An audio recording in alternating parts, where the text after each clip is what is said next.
Mul oli kott täis raha. Kulda, dollareid, Rootsi kroone. Nii palju, et ma ei suutnud seda üksi kanda, ütleb endine Soome politsei uurija, kelle käed värisevad siiani, kui ta meenutab seda, mida nägi 1943 aastal Helsingi sadamas. See mees oli üks vähestest, kes nägi Jüri Vilmsi viimast kohvrit enne, kui see igaveseks kadus. Aga mis seal sees oli? Miks Eesti välisministri asetäitja vedas endaga kaasas varandust, mis võrduks tänapäeval mitme miljoni euroga? Ja kõige olulisem, kuhu see raha kadus pärast tema surma? Soome politsei raport, mis oli suletud 70 aastaks, sisaldab vastuseid, mida keegi ei tahtnud kunagi avalikustada. Täna, esimest korda pärast 100 aasta möödumist, räägime tõtt rahast, mis kadus koos mehega, kes teadis liiga palju. Detsembri 18. 1942. Tallinna sadam on külm ja tühi. Jüri Vilms seisab kail, käes raske nahast kohver. Tema kõrval on kaks meest, kelle nimesid ta ei maini isegi oma lähimatele kaastöötajatele. Need mehed on Eesti Vabariigi salateenistuse agendid. Nad on siin ühe põhjuse pärast, kaitsta seda, mis on kohvris. Vilms vaatab üle õla. Ta teab, et keegi jälgib. Alati keegi jälgib. Aga sel korral on kaalul rohkem kui tema elu. Kohvris on raha, mis peaks päästma Eesti välismissiooni. Dokumendid, mis hiljem leitakse Soome arhiivist, näitavad, et Vilms kandis endaga kaasas vähemalt 50 000 Rootsi krooni, 10 000 USA dollarit ja määramata kogus kulda. Tänapäeval oleks see summa üle 2 miljoni euro. Aga miks nii palju? Ja miks just nüüd? Eesti oli sel ajal keerulises olukorras. Saksa okupatsioon oli alanud vaid mõned kuud varem. Nõukogude Liit oli hävitanud riigi struktuure. Eesti valitsus eksiilis vajas raha, et hoida elus diplomaatilisi missioone Rootsis, Soomes, Ameerikas. Ilma nende missioonideta kaotaks Eesti igasuguse lootuse rahvusvahelisele tunnustusele. Vilms oli see mees, kes pidi raha kohale toimetama. Aga miks just tema? Miks mitte kasutada pangaülekandeid või diplomaatilisi kanaleid? Vastus peitub ühes salajases koosolekus, mis toimus Tallinnas 2 nädalat enne Vilmsi lahkumist. Selle koosoleku protokoll on siiani klassifitseeritud, kuid tunnistajate mälestused räägivad teist lugu. Nad ei usaldanud kedagi, ütleb üks endine diplomaat, kes töötas Vilmsiga koos. Pangad olid Saksa kontrolli all. Igasugune ametlik ülekanne oleks kohe märgatud. Nad vajasid kedagi, kes suudaks raha füüsiliselt üle piiri viia. Ja Vilms oli ainus, keda nad piisavalt usaldasid. Aga kas see usaldus oli põhjendatud? Vilmsi isiklik elu oli keeruline. Ta oli äsja lahutanud oma naisest. Tema lapsed elasid Rootsis. Ta oli võlgu mitmele ärimehele Tallinnas. Mõned allikad väidavad, et ta võttis laenu, et maksta oma isiklikke kulusid. Kas see mees, kes oli ise rahaliselt kitsikuses, oli õige valik kandma riigi varandust? Soome politsei raport, mis avati alles 2010 aastal, sisaldab üllatavat detaili. Vilms ei reisinud üksi. Laeval oli veel 3 inimest, kes teadsid tema missiooni. Üks neist oli Soome ärimees nimega Arne Sihvola. Teine oli Rootsi diplomaat Karl Westman. 3. oli naine, kelle identiteet on siiani ebaselge. Politsei raport nimetab teda lihtsalt naine halli mantliga. Kes ta oli? Miks ta oli laeval? Ja miks tema nime ei mainita üheski ametlikus dokumendis? Need küsimused jäid vastuseta, sest 2 päeva pärast laeva saabumist Helsingisse leiti Jüri Vilms surnuna oma hotellitoast. Ja raha oli kadunud. Hotell Camp. Helsingi kõige prestiižsem hotell 1940-ndatel. Vilms oli broneerinud toa 3. korrusel. Tuba number 321. See oli nurgatuba, aknaga sadama suunas. Ideaalne koht kellelegi, kes tahab jälgida, kes tuleb ja läheb. Aga see oli ka ideaalne koht kellelegi, kes tahab jääda märkamatuks. Detsembri 20. 1942 kell 10 õhtul helistas Vilms hotelli restorani ja tellis õhtusöögi tuppa. Kelner, kes talle toitu tõi, mäletab, et Vilms oli närviline.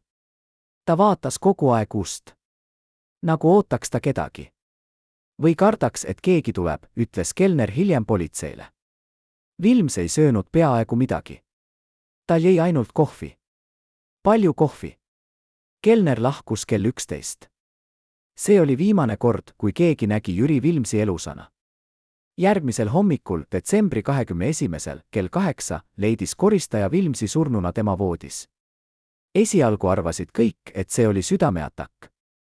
Vilms oli 53-aastane, ta oli suitsetaja, ta oli stressis. Aga siis märkas arst midagi kummalit. Vilmsi huultel oli imelik sinine värv.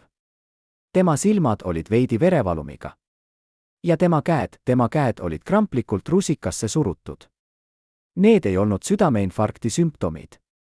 See oli mürgitus. Soome politsei alustas koheselt uurimist. Nad läbiotsisid hotellitoa. Nad leidsid Vilmsi riided, tema dokumendid, tema isiklikud asjad. Aga nad ei leidnud kohvrit. Nad ei leidnud raha. Nad ei leidnud kulda. Kõik oli kadunud. Politsei küsitles kõiki, kes olid sel ööl hotellis. Kelnereid, koristajaid, teisi külalisi. Keegi ei mäletanud, et oleks näinud kedagi Vilmsi tuppa sisenevat või sealt väljuvat. Aga üks öövaht mäletas midagi imelikku. Kell 2 öösel kuulis ta samme koridoris. Rasked sammud. Nagu keegi kannaks midagi rasket. Ta läks vaatama, aga koridor oli tühi. Ainult üks asi oli teisiti, toa 321 uks oli veidi lahti. Mitte palju, ainult paar sentimeetrit. Nagu keegi oleks sealt äsja välja tulnud ja unustanud ukse korralikult sulgeda. Aga kui öövaht läks ust kontrollima, oli see juba kinni. Kas keegi oli seal? Kas keegi kandis välja Vilmsi kohvrit, samal ajal kui ta oli juba surnud või suremas? Soome politsei tegi autopsiat. Tulemused olid šokeerivad. Vilmsi veres leiti suuri koguseid barbituraate. Need olid uinutid, mida kasutati sel ajal unerohtudena. Aga kogus, mis oli Vilmsi veres, oli 10 korda suurem kui tavaline annus. See ei olnud õnnetus. See ei olnud enesetapp. See oli mõrv. Aga kes? Ja miks? Politsei hakkas uurima Vilmsi viimast päeva. Nad uurisid, kellega ta kohtus, kellega ta rääkis, kuhu ta läks. Ja siis nad leidsid midagi, mis muutis kõike. Vilms oli kohtunud kellegagi hotellibaaris 2 tundi enne oma surma. See keegi oli naine halli mantliga. Kes oli see naine? Politsei otsis teda nädalaid. Nad näitasid tema kirjeldust kõigile, kes olid sel õhtul hotellis. Keegi ei teadnud tema nime. Keegi ei mäletanud tema nägu selgelt. Ainult üks baarimees mäletas, et naine rääkis Vilmsiga saksa keeles. Ta tellis 2 konjaki. Ühe endale, ühe Vilmsile. Nad rääkisid umbes pool tundi. Siis naine lahkus. Vilms jäi veel 15 minutit, lõpetas oma joogi ja läks oma tuppa. Kas see konjak sisaldas mürki? Kas naine oli mõrvar? Või oli ta lihtsalt juhuslik tuttav, kes ei teadnud midagi sellest, mis pidi juhtuma? Soome politsei pöördus Rootsi ja Eesti eksiilvalitsuse poole. Nad küsisid, kas keegi teab, kes see naine võis olla. Vastused olid vastuolulised. Mõned väitsid, et see oli Saksa agent. Teised ütlesid, et see oli Nõukogude spioon. Kolmandad arvasid, et see oli lihtsalt prostituut, kes oli vales kohas vales ajas. Aga üks detail ei sobinud ühegi versiooniga. Naine kandis halli mantlit. Kallist, hästi õmmeldud mantlit. Sellist mantlit ei kandnud tavalised naised 1940-ndatel Helsingis. Sellist mantlit kandsid ainult jõukad naised. Või naised, kes töötasid kellelegi jõukale. Kas see naine oli palgatud mõrvar? Kas keegi maksis talle, et ta tapaks Jüri Vilmsi ja varastaks raha? Aga kes võis olla huvitatud Vilmsi surmast? Sakslased. Nad olid okupeerinud Eesti ja ei tahtnud, et eksiilvalitsus saaks rahalist toetust. Nõukogude Liit. Nad tahtsid hävitada kõik Eesti iseseisvuse sümbolid. Või võib-olla keegi lähemal. Keegi, kes teadis täpselt, kui palju raha Vilms kandis. Keegi, kes teadis tema marsruuti, tema hotelli, tema tuba. Politsei hakkas uurima Vilmsi kaaslasi. Neid 3 meest, kes olid temaga laeval. Aarne Sihvola, Soome ärimees, oli kadunud. Keegi ei teadnud, kuhu ta läks. Tema kontor Helsingis oli suletud.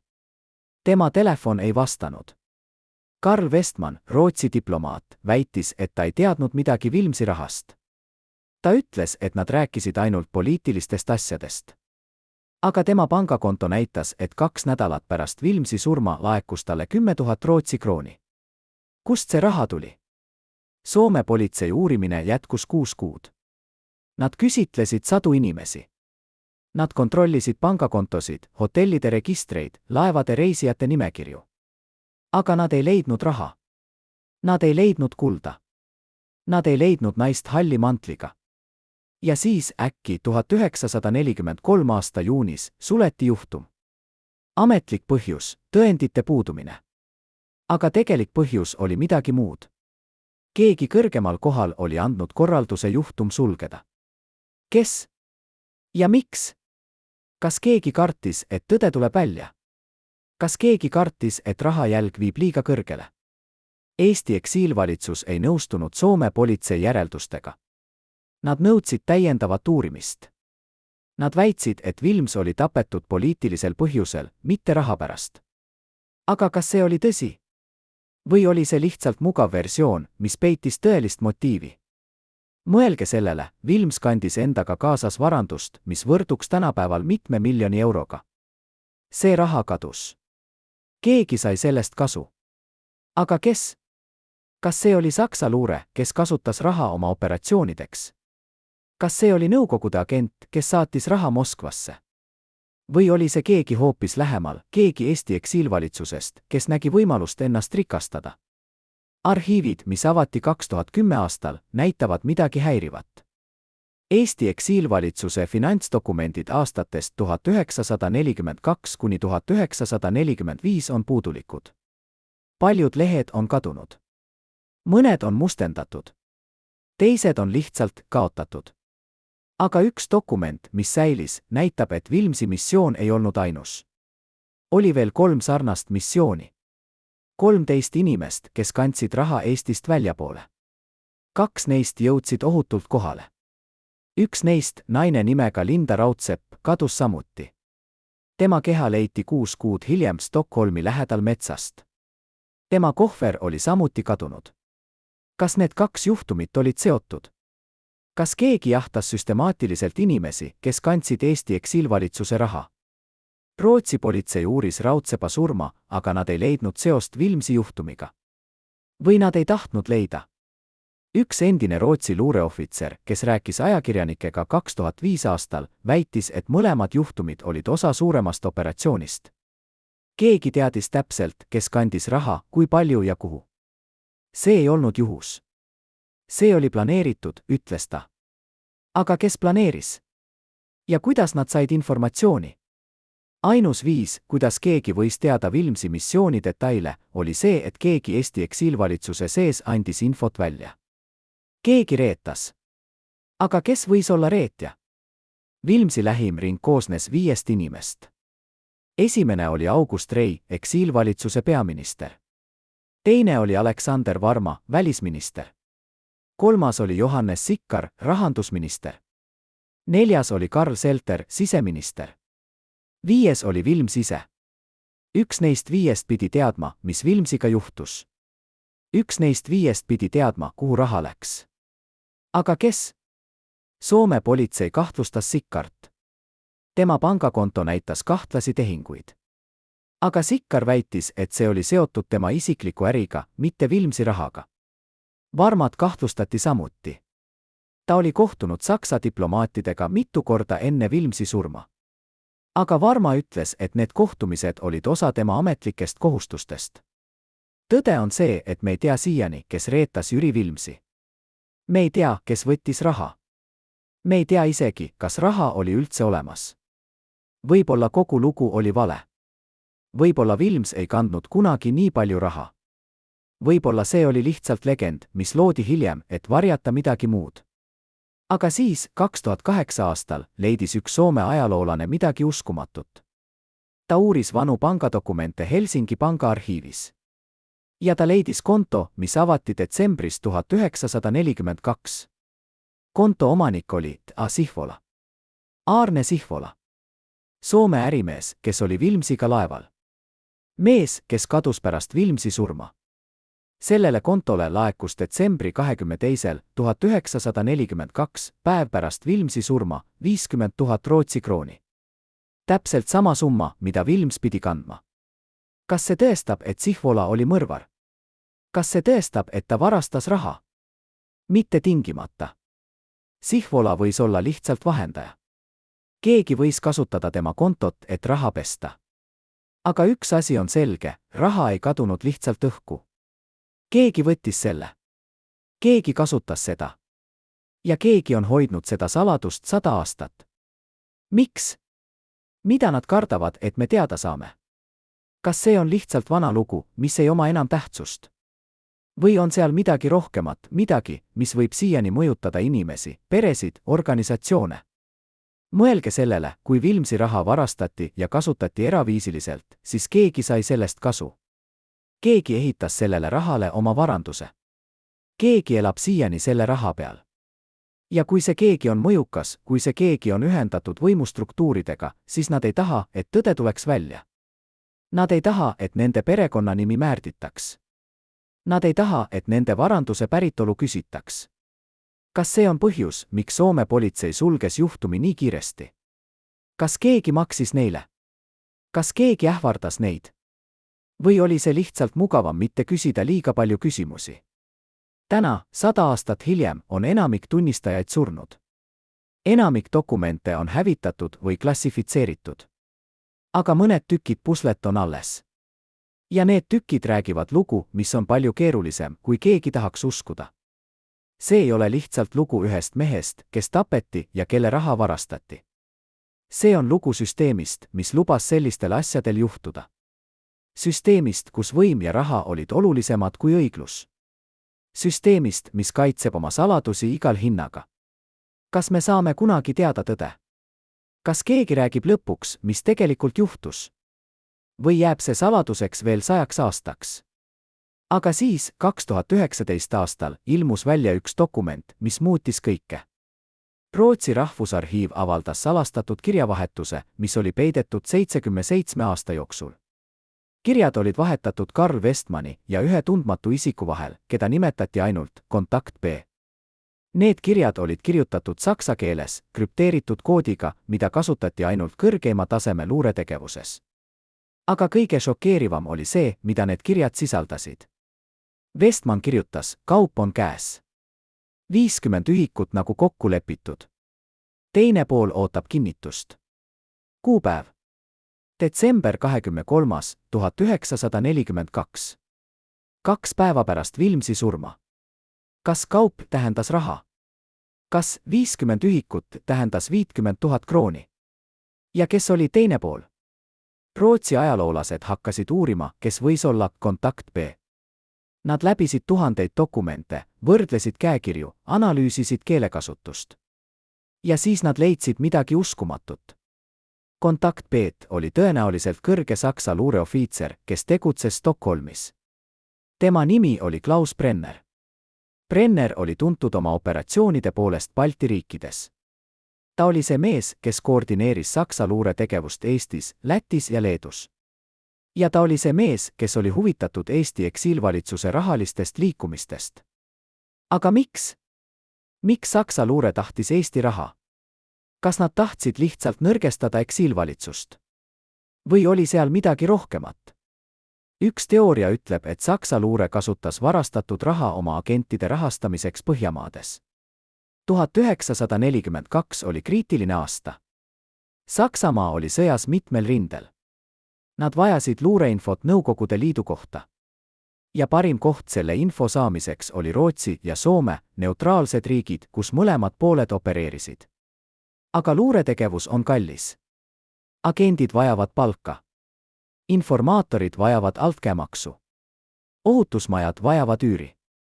Ja Saksamaal oli rahaprobleeme. Nende valuuta oli nõrk. Nende ressursid olid piiratud. Aga Eesti eksiilvalitsuse raha? See oli kulla ja välisvaluuta kujul. See oli täiuslik. Aga kuidas Brenner teadis Vilmsi missioonist?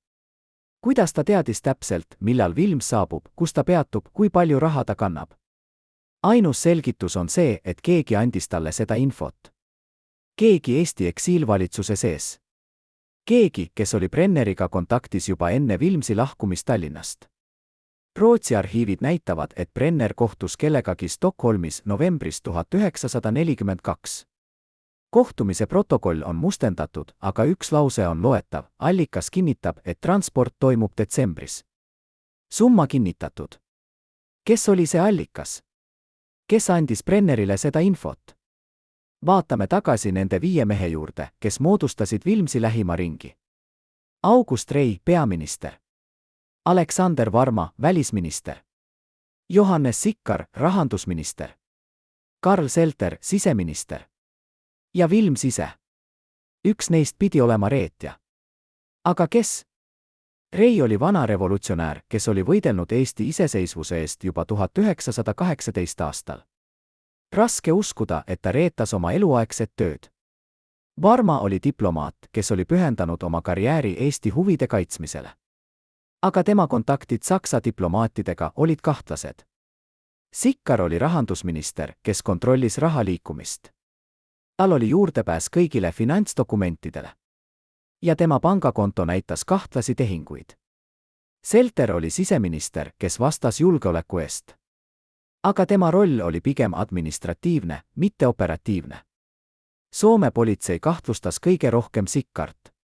Nad uurisid tema tausta, tema kontakte, tema rahalisi tehinguid. Ja nad leidsid midagi huvitavat. Sikkar oli kohtunud Aarne Sihvolaga 3 korda enne Vilmsi lahkumist. Ametlikult olid need kohtumised seotud äriga, Sikkar oli investeerinud Sihvola ettevõttesse. Aga kas see oli tõde? Või oli see lihtsalt kate millegi muu jaoks? Politsei küsitles Sikkart 2 korda. Mõlemal korral vastas ta rahulikult, esitas dokumente, selgitas oma tehinguid. Aga üks detail ei sobinud.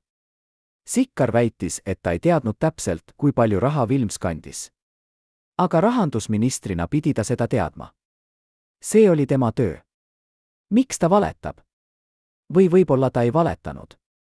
Võib-olla ta tõesti ei teadnud? Võib-olla keegi teine organiseeris Vilmsi missiooni, keegi, kes ei tahtnud, et Sikkar teaks. Aga kes võis olla see keegi? Üks võimalus on Varma. Välisministrina oli tal õigus organiseerida salajasi missioone ilma teiste ministrite teadmata. Ja tema kontaktid Saksa diplomaatidega annavad alust kahtlusteks. Aga kas Varma oleks tõesti reetnud oma riiki? Kas ta oleks müünud Vilmsi Saksa luurele? Või oli ta lihtsalt diplomaat, kes püüdis navigeerida keerulises poliitilises olukorras? 2012 aastal avaldas üks Eesti ajaloolane raamatu, kus ta väitis, et Varma oli tõepoolest Saksa agent. Tema tõendid põhinesid kirjadel, mida Varma saatis Saksa välisministeeriumile aastatel 1941 kuni 1943. Need kirjad näitasid, et Varma andis sakslastele infot Eesti eksiilvalitsuse plaanide kohta.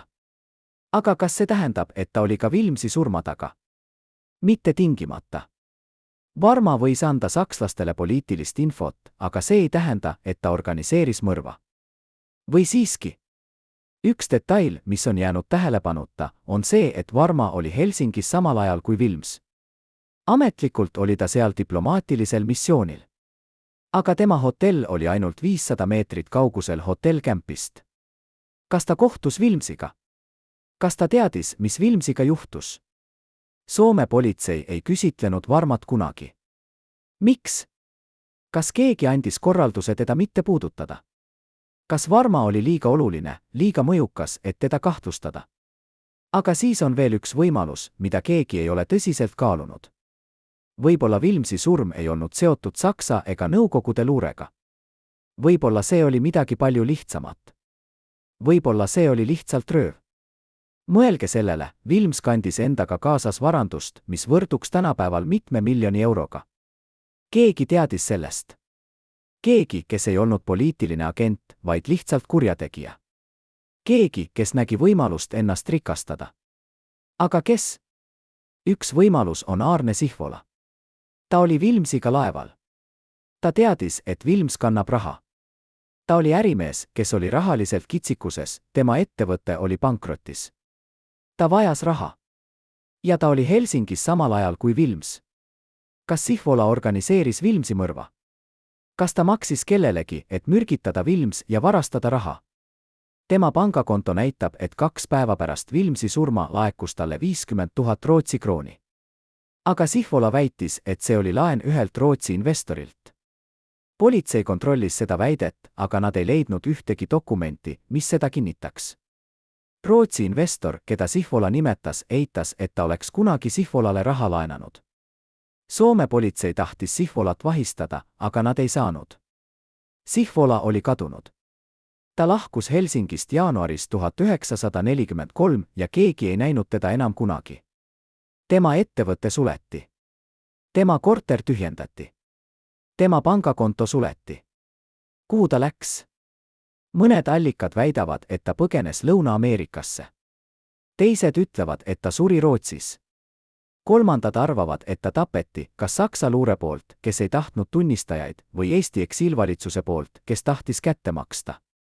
Aga tõde on see, et me ei tea. Sihvola kadus nagu suits. Ja koos temaga kadus ka viimane lootus teada saada, mis Vilmsi rahaga juhtus. Aga ootame. Kas Sihvola oli tõesti ainus, kes võis olla seotud? Mis saab naisest halli mantliga? See naine, kes kohtus Vilmsiga hotellibaaris 2 tundi enne tema surma. See naine, kes tellis 2 konjaki. See naine, kes rääkis saksa keeles. Kes ta oli? Soome politsei otsis teda 6 kuud, aga nad ei leidnud teda kunagi. Või nad ei tahtnud leida. Üks endine politseiohvitser, kes töötas selle juhtumi kallal, rääkis ajakirjanikele 2005 aastal. Ta ütles midagi uskumatut, me teadsime, kes ta oli. Aga meile öeldi, et me ei tohi teda puudutada. Kes andis selle korralduse? Ja miks? Kas see naine oli nii oluline, nii mõjukas, et isegi politsei ei tohtinud teda uurida? Üks teooria ütleb, et see naine oli Saksa luureagent, kes tegutses diplomaatilise katte all. Teine teooria ütleb, et ta oli Nõukogude agent. Kolmas teooria, ja see on kõige huvitavam, ütleb, et ta oli Soome luureagent. Jah, Soome luure. Miks Soome luure oleks huvitatud Vilmsi surmast? Sest Soome oli neutraalne riik, aga nad mängisid oma mängu. Nad ei tahtnud, et Eesti eksiilvalitsus saaks liiga palju võimu, liiga palju raha. Nad ei tahtnud, et Eesti muutuks liiga iseseisvaks. Ja nad kindlasti ei tahtnud, et Eesti raha kasutataks operatsioonideks, mis võisid kahjustada Soome huve. Kas see tähendab, et Soome luure organiseeris Vilmsi mõrva? See on julgelt väide, aga mõned faktid toetavad seda. Esiteks, Soome politsei sulges juhtumi uskumatult kiiresti. 6 kuud on väga lühike aeg sellise keerulise juhtumi jaoks. Teiseks, paljud dokumendid kadusid või klassifitseeriti. Kolmandaks, tunnistajaid ei küsitletud korralikult. Ja neljandaks, naine halli mantliga ei olnud kunagi tõsiselt otsitud. Kas see kõik on juhus? Või oli seal süstemaatiline katse varjata tõde? 2016 aastal avaldas Soome Rahvusarhiiv osa dokumentidest, mis olid seotud Vilmsi juhtumiga. Aga ainult osa. Paljud dokumendid on siiani klassifitseeritud. Ametlik põhjus, riigi julgeoleku huvides. Aga mis riigi julgeolekut need dokumendid kaitsevad? Soome? Saksamaa? Rootsi? Või võib-olla Eesti? Kas seal on midagi, mis võib siiani kahjustada kellegi mainet, kellegi perekonda, kellegi organisatsiooni?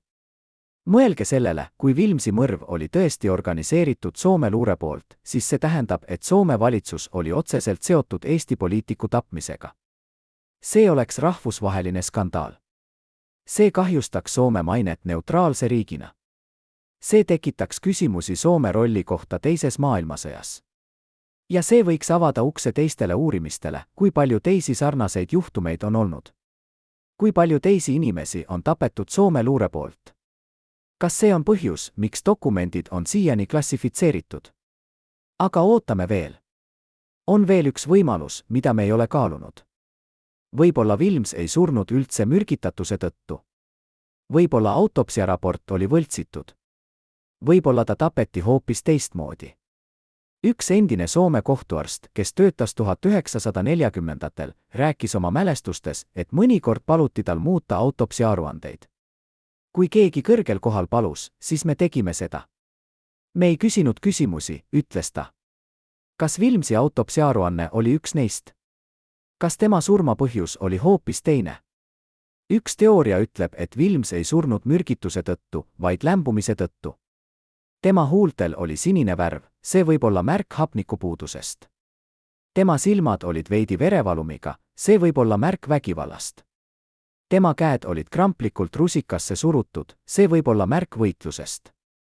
Kas keegi lämbutas Vilmsi? Kas keegi hoidis patja tema näo peal, kuni ta lakkas hingamast? Ja siis, et varjata mõrva, lisati tema verre barbituraate, et see näeks välja nagu mürgitus. See teooria on toetatud ühe tunnistaja poolt, kes rääkis alles 2020 aastal. See tunnistaja oli koristaja, kes leidis Vilmsi keha. Ta ütles, et kui ta sisenes tuppa, oli seal imelik lõhn. Mitte ravimite lõhn, vaid midagi muud. See oli nagu keegi oleks seal suitsetanud. Aga mitte tavalist sigaretti. Midagi tugevamat, ütles ta. Kas see lõhn oli seotud mõrvaga? Kas keegi kasutas mingit ainet, et Vilms kaotaks teadvuse, ja siis lämbutas ta? Aga kui see on tõsi, siis kes tegi seda? Kes oli piisavalt tugev, et lämbutada täiskasvanud mees? Kes oli piisavalt külmaverelne, et teha seda hotellitoas, kus igal hetkel võis keegi tulla? Ja kes oli piisavalt nutika, et varjata mõrva nii, et see näeks välja nagu loomulik surm või mürgitus? See ei olnud amatöör. See oli professionaal. Keegi, kel oli kogemus. Keegi, kes oli teinud seda varem. Kas see keegi oli naine halli mantliga? Kas ta oli palgatud mõrvar? Või oli ta lihtsalt vahendaja, kes viis Vilmsi tuppa kellegi teise, kes tegi tegeliku töö? Soome politsei ei uurinud kunagi seda võimalust. Nad keskendusid ainult mürgitusele. Nad ei otsinud märke vägivallast. Nad ei kontrollinud, kas Vilmsi kehal oli kriimustusi, verevalumeid, kaitsevigastusi. Miks? Kas nad ei osanud? Või ei tahtnud? Täna, 100 aastat hiljem, on võimatu teha uut autopsiat. Vilmsi keha maeti Stockholmis 1943 aastal. Tema haud on olemas, aga keegi ei ole kunagi pakkunud seda ekshumeerida. Miks? Kas keegi kardab, et uus autopsiat võib paljastada midagi, mida nad ei taha teada? Kas keegi kardab, et see võib kinnitada, et Vilms ei surnud mürgituse tõttu, vaid vägivalla tõttu? Ja kui see on tõsi, siis kogu lugu tuleb ümber kirjutada. Aga isegi kui me ei saa kunagi teada täpset surmapõhjust, jääb üks küsimus, kuhu läks raha? 50 000 Rootsi krooni, 10 000 USA dollarit, määramata kogus kulda. See on varandus, mis ei kao lihtsalt õhku. Keegi võttis selle. Keegi kasutas seda. Ja keegi sai sellest kasu. Aga kes? Aarne Sihvola pangakonto näitab 50 000 krooni. Aga mis sai dollarist ja kullast? Kas need läksid kellelegi teisele? Kas need jagati mitme inimese vahel? Üks huvitav detail on see, et Karl Westmani pangakonto näitas 10 000 Rootsi krooni 2 nädalat pärast Vilmsi surma. Aga see ei ole sama summa, mis Vilms kandis. Kas Westman sai ainult osa? Kas ta oli üks paljudest, kes said osa saagist? Ja kes said ülejäänud? Klaus Brenner. Naine halli mantliga. Või keegi hoopis teine, keda me ei tea. Rootsi arhiivid näitavad, et Brenneri pangakonto Šveitsis sai jaanuaris 1943 suure ülekande. Summa on mustendatud, aga üks dokument viitab, et see oli märkimisväärne summa välisvaluutas. Kas see oli Vilmsi raha? Kas Brenner oli see, kes lõpuks sai kõige rohkem kasu? Ja kui jah, siis mis oli tema roll? Kas ta organiseeris mõrva? Kas ta maksis mõrvarile? Või oli ta lihtsalt vahendaja, kes pesi raha ja edastas selle kellelegi teisele? Saksa arhiivid, mis avati 2010 aastal, näitavad, et Brenner oli tõepoolest seotud mitme operatsiooniga Põhjamaades. Ta oli see mees, kes koordineeris Saksa luure rahastamist. Ta oli see mees, kes leidis viise, kuidas saada raha ilma, et see oleks jälgitav. Ja ta oli see mees, kes kasutas varastatud vara oma operatsioonide rahastamiseks.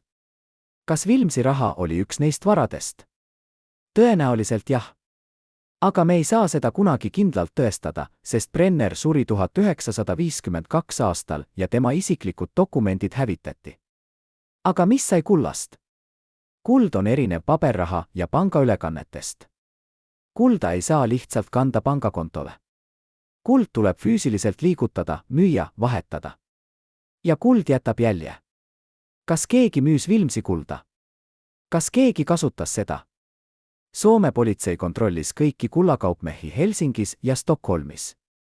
Nad ei leidnud ühtegi tehingut, mis sobiks Vilmsi kullaga. Aga see ei tähenda, et kulda ei müüdud. See tähendab ainult, et seda müüdi kuskil mujal. Võib-olla Šveitsis. Võib-olla Argentiinas. Võib-olla Türgis. Kohtades, kus küsimusi ei küsitud. Üks endine kullakaupmees Zürichis rääkis ajakirjanikele 2017 aastal. Ta ütles, et 1940-ndatel oli tavaline, et inimesed tõid kulda ilma dokumentideta. Me ei küsinud, kust see tuli. Me ostsime selle ja maksime sularahas. See oli äri, ütles ta. Kas Vilmsi kuld müüdi Zürichis? Kas keegi kandis selle sinna ja vahetas selle Šveitsi frangide vastu? Me ei tea. Aga see on võimalik.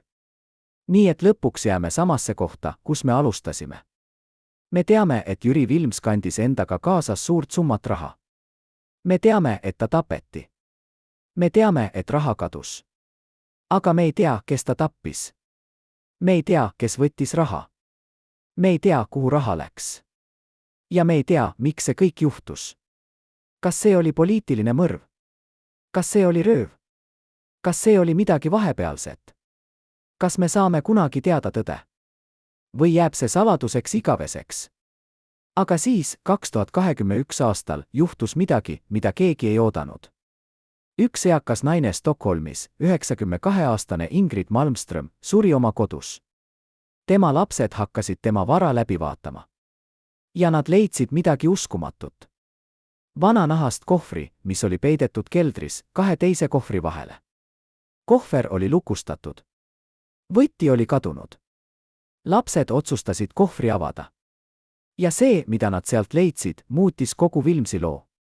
Kohvris oli 10 kuldraha. Vanu Eesti kroone. Ja seal oli ka dokument, käsitsi kirjutatud kiri, dateeritud detsember 1942. Kiri oli kirjutatud saksa keeles. Ja see oli allkirjastatud, Ahs. Aarne Sihvola. Kirjas seisis, Ingrid, kui sa seda loed, siis ma olen juba läinud.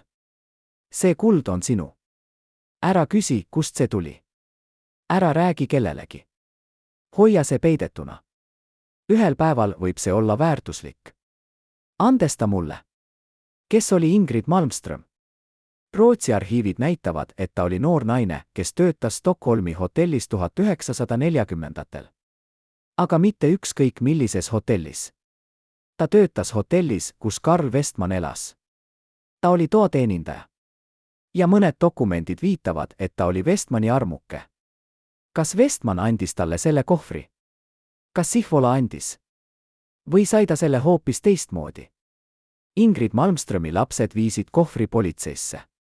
Rootsi politsei alustas uurimist. Nad analüüsisid kuldraha. Need olid tõepoolest Eesti kuldkroonid, vermitud 1922 kuni 1932. Täpselt sellised mündid, mida Eesti Vabariik kasutas.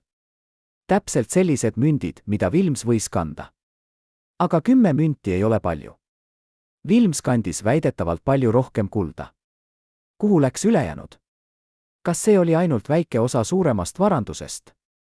Kas keegi jagas kulda mitme inimese vahel ja Ingrid sai ainult väikese osa? Rootsi politsei üritas jälgida, kuidas see kohver Ingridile jõudis. Nad uurisid tema tausta, tema kontakte, tema elu 1940-ndatel. Ja nad leidsid midagi huvitavat. Ingrid oli kohtunud Aarne Sihvolaga vähemalt 3 korda. Esimene kohtumine oli jaanuaris 1943, täpselt samal ajal, kui Sihvola kadus Helsingist. Teine kohtumine oli veebruaris. 3. märtsis. Pärast seda ei kohtunud nad enam kunagi. Aga need 3 kohtumist olid piisavad, et Sihvola andis Ingridile kohvri. Miks? Kas ta tahtis peidetada osa varandusest? Kas ta tahtis anda Ingridile midagi, sest ta tundis süüd? Või oli seal midagi muud? Üks detail kirjast on eriti huvitav. Sihvola kirjutas, andesta mulle. Mida ta mõtles? Mida ta tegi, mille eest ta vajas andestust? Kas ta tappis Vilmsi? Kas ta varastas raha? Või oli ta lihtsalt vahendaja, kes tundis süüd oma rolli pärast? Ingrid ei rääkinud kunagi kellelegi sellest kohvrist. Ta hoidis seda peidetuna 78 aasta jooksul. Miks? Kas ta kartis? Kas keegi ähvardas teda? Või tahtis ta lihtsalt kaitsta Sihvola mälestust? Ingrid Malmströmi lapsed rääkisid ajakirjanikele. Nad ütlesid, et nende ema ei rääkinud kunagi oma minevikust. Ta oli väga vaikne naine. Ta ei rääkinud kunagi oma noorusest. Kui me küsisime, siis ta muutis teemat, ütles üks tütar. Aga üks asi, mida ema mainis, oli see, et ta oli kunagi kohtunud väga olulist meest. Ta ei öelnud, kes see mees oli. Aga ta ütles, et see mees tegi midagi kohutavat ja et ta kandis seda koormust kogu oma elu. Kas see mees oli Sihvola? Kas Ingrid teadis, mis Vilmsiga juhtus? Kas ta teadis, kes ta tappis? Rootsi politsei üritas leida rohkem infot Ingridi ja Sihvola suhte kohta. Aga enamik tunnistajaid oli surnud. Enamik dokumente oli kadunud. Ainult üks asi oli selge, Ingrid sai selle kohvri Sihvolalt. Ja see kohver sisaldas osa Vilmsi kullast. Aga see ei vasta küsimusele, kes tappis Vilmsi. Kas Sihvola tegi seda ise? Kas ta palkas kellegi? Või oli ta lihtsalt see, kes võttis raha pärast seda, kui keegi teine tegi mõrva? Vaatame veel kord Sihvola tausta. Ta oli Soome ärimees, kes oli rahaliselt kitsikuses. Tema ettevõte oli pankrotis. Ta vajas raha. Aga kas ta oli võimeline mõrvama? Tema sõbrad kirjeldasid teda kui rahulikku meest, head äripartnerit, ausa meest. Aga äripartnerid kirjeldasid teda teistmoodi. Ta oli võimeline kõigeks, kui raha oli kaalul, ütles üks endine partner. Ta võttis laene, mida ta ei suutnud tagasi maksta. Ta tegi tehinguid, mis olid ebaseaduslikud. Ta oli meeleheitel. Kas meeleheitlik mees on võimeline mõrvama? Jah. Aga kas ta on võimeline planeerima nii keerulist operatsiooni? Vilmsi mõrv ei olnud lihtne. See nõudis planeerimist, koordineerimist, professionaalsust. Keegi pidi teadma, millal Vilms saabub. Keegi pidi teadma, millises hotellis ta peatub. Keegi pidi teadma, kuidas teda mürgitada või lämbutada nii, et see näeks välja nagu loomulik surm. Kas Sihvola suutis seda kõike üksi? Või oli tal abilisi? Üks võimalus on see, et Sihvola töötas koos Carl Westmaniga. Westman oli Rootsi diplomaat, kel oli kontaktid nii Soome kui Rootsi luurega. Ta teadis, kuidas organiseerida salajasi operatsioone. Ta teadis, kuidas pesta raha. Ja tema pangakonto näitas, et ta sai 10 000 krooni 2 nädalat pärast Vilmsi surma. Kas Westman ja Sihvola planeerisid koos Vilmsi mõrva? Kas nad jagasid raha omavahel? Ja kas Ingrid oli see, kes aitas neil raha peita? Aga siis on veel Klaus Brenner. Saksa luureofiitser, kes oli huvitatud Eesti eksiilvalitsuse rahast. Tema kirjavahetus Carl Westmaniga näitab, et ta teadis Vilmsi missioonist. Ta teadis, kui palju raha Vilms kandis. Ja ta sai kaubad 2 päeva pärast Vilmsi surma. Kas Brenner oli see, kes organiseeris kogu operatsiooni? Kas ta palkas Sihvola ja Westmani, et nad teeksid mustast tööd? Kas ta maksis neile osa rahast ja võttis ülejäänud ise? See teooria sobib kõige paremini faktidega. Brenner oli professionaal. Ta teadis, kuidas organiseerida mõrva. Ta teadis, kuidas pesta raha. Ja tal oli motiiv, Saksa luure vajas raha oma operatsioonide rahastamiseks. Aga üks asi ei sobi. Kui Brenner organiseeris kõike, siis miks Sihvola andis Ingridile osa kullast? Miks ta ei hoidnud seda endale? Või miks ta ei andnud seda Brennerile? Kas Sihvola reetas Brennerit? Kas ta võttis osa kullast endale ja peitis selle Ingridi juurde? Kui see on tõsi, siis see selgitab, miks Sihvola kadus. Võib-olla Brenner sai teada, et Sihvola reetas teda. Võib-olla Brenner saatis kellegi, et Sihvola maha teha. Ja võib-olla Sihvola teadis, et ta on ohus. Sellepärast ta andis Ingridile kohvri. Sellepärast ta kirjutas, andesta mulle. Ta teadis, et ta ei ela kaua. Ta tahtis, et vähemalt osa rahast jääks kellelegi, keda ta hoolib. Aga kas see on tõde? Või on see lihtsalt veel üks teooria? Rootsi politsei üritas leida rohkem infot Sihvola kadumise kohta. Nad uurisid kõiki dokumente, kõiki tunnistajaid, kõiki võimalikke jälgi. Aga nad ei leidnud midagi. Sihvola kadus nagu suits. Keegi ei näinud teda pärast märtsi 1943. Keegi ei teadnud, kuhu ta läks. Keegi ei teadnud, mis temaga juhtus. Kas ta tapeti? Kas ta põgenes? Kas ta elas uue identiteedi all kuskil mujal? Me ei tea. Aga üks asi on huvitav. Argentinas, Buenos Aireses, elas 1950-ndatel mees nimega Arne Silvonen. See nimi on väga sarnane Arne Sihvolaga. See mees oli Soome päritolu. Ta töötas kullakaupmehena. Ta oli jõukas. Aga ta ei rääkinud kunagi oma minevikust. Kas see mees oli Arne Sihvola? Kas ta põgenes Lõuna-Ameerikasse ja alustas uut elu? Argentinas oli 1940-ndatel ja 50-ndatel palju põgenikke. Paljud neist olid sõjakurjategijad, kes põgenesid Euroopast. Aga paljud olid ka lihtsalt inimesed, kes tahtsid alustada uut elu. Üks Argentiina ajaloolane üritas uurida Arne Silvoneni tausta. Ta leidis mõned dokumendid, mis näitasid, et Silvonen saabus Argentinasse 1944 aastal. Ta kasutas Rootsi passi. Aga see pass oli võltsitud. Argentinas ei kontrollitud sel ajal passe väga hoolikalt. Kui sul oli raha, said sa sisse. Ja Silvonenil oli raha. Palju raha. Ta ostis maja Buenos Aireses. Ta avas kullakauplus. Ta elas hästi. Aga ta ei abiellunud kunagi. Ta ei saanud lapsi. Ta elas üksi. Ja ta suri 1972 aastal. Kas Arne Silvonen oli Arne Sihvola? Tänatest võiks seda kinnitada. Aga Silvoneni keha kremeeriti. Tema tuhk puistati ookeani. Pole võimalik teha DNA-testi. Ja Sihvola sugulased Soomes on kõik surnud. Pole kedagi, kellega võrrelda. Nii et me ei saa kunagi kindlalt teada, kas Silvonen oli Sihvola. Aga tõenäosus on suur. Liiga palju kokkusattumusi. Liiga palju sarnasusi. Kui Sihvola tõesti põgenes Argentinasse, siis see tähendab, et ta võttis endaga kaasas osa Vilmsi rahast. Võib-olla mitte kõike, aga piisavalt, et alustada uut elu. Aga mis sai ülejäänud rahast? Mis sai dollarist? Mis sai Rootsi kroonidest? Kas need läksid Brennerile? Kas need läksid Westmanile? Või jagati need mitme inimese vahel? Vaatame veel kord Westmani pangakontot. 10 000 Rootsi krooni. See on palju raha 1940-ndatel, aga see ei ole kogu summa, mida Vilms kandis. Vilms kandis 50 000 krooni, 10 000 dollarit ja kulda. Kui Westman sai ainult 10 000 krooni, siis kuhu läks ülejäänud? Üks võimalus on see, et Westman sai ainult oma tasu. Ta oli vahendaja. Ta organiseeris kohtumisi. Ta andis infot. Aga ta ei olnud peamine korraldaja. Peamine korraldaja oli Brenner.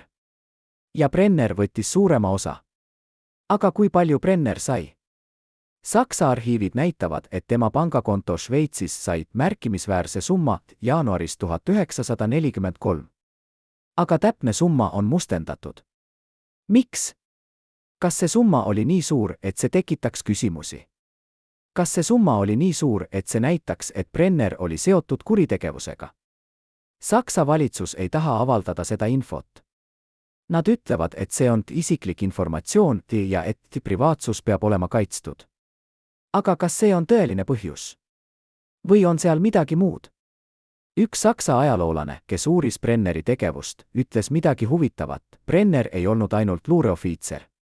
Ta oli ka ärimees. Ta kasutas oma positsiooni, et ennast rikastada. Ta võttis raha operatsioonidest ja pani selle oma taskusse. Ja keegi ei kontrollinud teda, sest sõja ajal oli kõik kaos. Kas see tähendab, et Brenner varastas Vilmsi raha mitte Saksa luure jaoks, vaid endale? Kas ta kasutas oma positsiooni, et organiseerida mõrv ja varastada raha isiklikuks kasutamiseks? See teooria on huvitav, sest see selgitab, miks Saksa arhiivid on nii salastatud.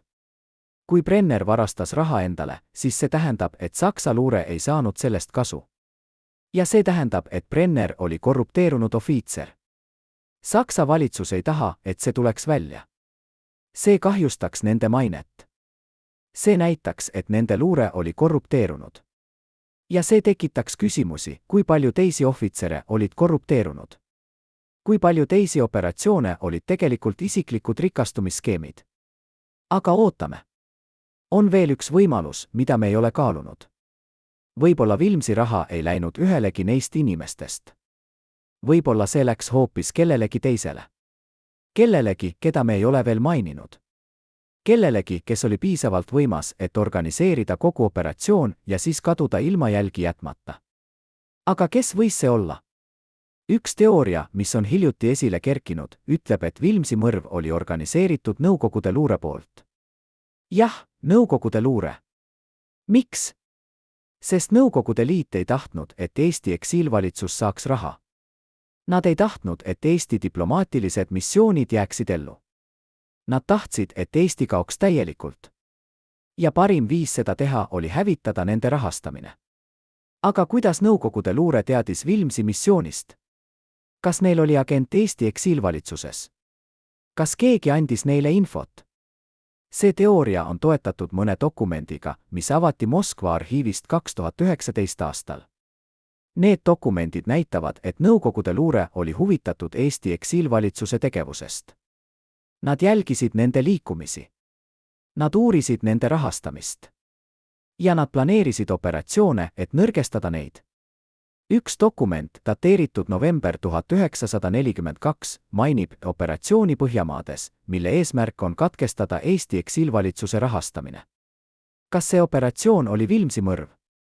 Dokument ei maini Vilmsi nime. Aga see mainib sihtmärki, kes kannab suurt summat raha Tallinnast Stockholmi. See kirjeldus sobib täpselt Vilmsiga.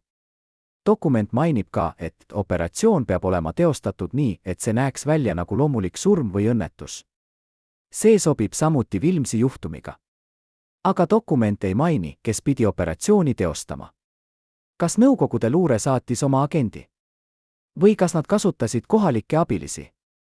Üks võimalus on see, et naine halli mantliga oli Nõukogude agent. Ta rääkis saksa keeles, aga see ei tähenda, et ta oli sakslane. Paljud Nõukogude agendid rääkisid saksa keelt. Ja paljud neist töötasid diplomaatilise katte all. Kas see naine oli saadetud Moskvast, et tappa Vilms ja varastada raha? Kas raha läks Nõukogude Liitu? Aga kui jah, siis miks Sihvola ja Westmani pangakontod näitasid raha? Kas nad olid Nõukogude agendid? Või kas nad olid lihtsalt vahendajad, kes said oma tasu? See teooria muudab kogu loo veel keerulisemaks. Kui Nõukogude luure oli seotud, siis see tähendab, et Vilmsi mõrv ei olnud lihtsalt rööv. See oli poliitiline operatsioon. Ja kui see oli poliitiline operatsioon, siis raha ei olnud peamine eesmärk. Peamine eesmärk oli hävitada Eesti eksiilvalitsuse võimekust. Raha oli lihtsalt boonus. Aga kas see teooria on tõsi? Või on see lihtsalt veel üks spekulatsioon? Moskva arhiivid ei anna selget vastust. Paljud dokumendid on siiani klassifitseeritud. Paljud on hävitatud. Ja paljud on lihtsalt kaotatud. Vene valitsus ei taha rääkida Nõukogude luure tegevusest 1940-ndatel. Nad ütlevad, et see on ajalooline küsimus ja et see ei ole enam oluline. Aga kas see on tõsi? Või on seal midagi, mida nad ei taha, et me teaksime? Nii et lõpuks, 100 aastat pärast Vilmsi surma, oleme me siiani täis küsimusi. Kes tappis Jüri Vilmsi? Kas see oli Aarne Sihvola, kes vajas raha? Kas see oli Karl Westman, kes töötas Saksa luure heaks? Kas see oli Klaus Brenner, kes organiseeris operatsiooni? Kas see oli naine halli mantliga, kes oli Nõukogude agent? Või oli see keegi hoopis teine, keda me ei tea? Ja kuhu läks raha? Kas see läks Argentiinasse koos Sihvolaga? Kas see läks Šveitsi koos Brenneriga?